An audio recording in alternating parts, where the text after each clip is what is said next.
মহাপ্রভু যজ্ঞাবতারা কি বলছেন? জীবের কুবুদ্ধি, অহংকার, বৈভব, জাতির গৌরব, মান, অভিমান, কুবাসনা, কুমন্ত্রণা। এই কুবাসনাটা কি?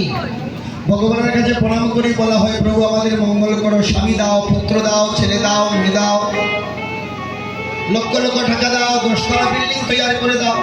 এই যে কুবাসনা, কুবুদ্ধি, এইগুলিকে হরিনাম যজ্ঞাহুতি। দেখেন, এই কীর্তনের মালিক তারা জানেন? যারা যে কীর্তন দেয় তারা মালিক নয়। কীর্তনের মালিক তিনজন। তিনজন কে কে? একটা কীর্তন করতে গেলে তিনজনের অধিকার হয়। তিনজনকে: দাতা, বক্তা, শ্রোতা।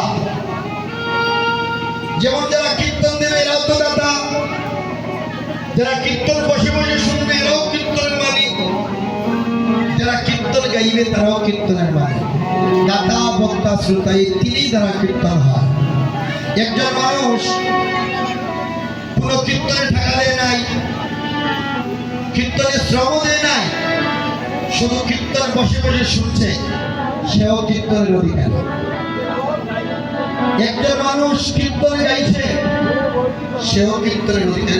দেখবেন এক বস্তু কোনো কাজে লাগে না। এবার আপনারা কীর্তন দিলেন, মানুষ যদি না শুনে না আসে, কীর্তন হবে? ভালো হবে? টাকা আছে কীর্তনের আয়োজন করে, কিন্তু একজন ভক্ত আসলো না, কীর্তন হবে? তাহলে একের পিছনে আরেক আছে। কীর্তন দিলে কীর্তনের ভক্ত আসবে, এরাও মালিক।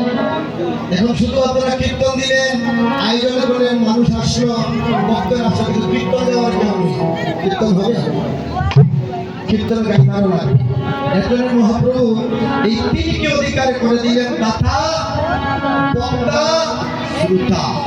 এই তিনই কীর্তনের মালিক। এই মহাপ্রভু বললেন, শ্রীবাসাদি কাষ্টগণে প্রেমগৃত সিঞ্চনে ভক্তি অগ্নি হইল প্রভ, অন্ন দুর্বাসনা কর্ম দেবার্চনা ধর্মাধর্ম বর্ষ হইল ইত্যাদি সর্ব। এবার যজ্ঞের মন্ত্র কি? নিজ ভক্ত গণ মিলি যজ্ঞ খেলি, ভক্ত গণ মিলি যজ্ঞ খেলি, নবদ্বীপে হল হে নবদ্বীপে হল হে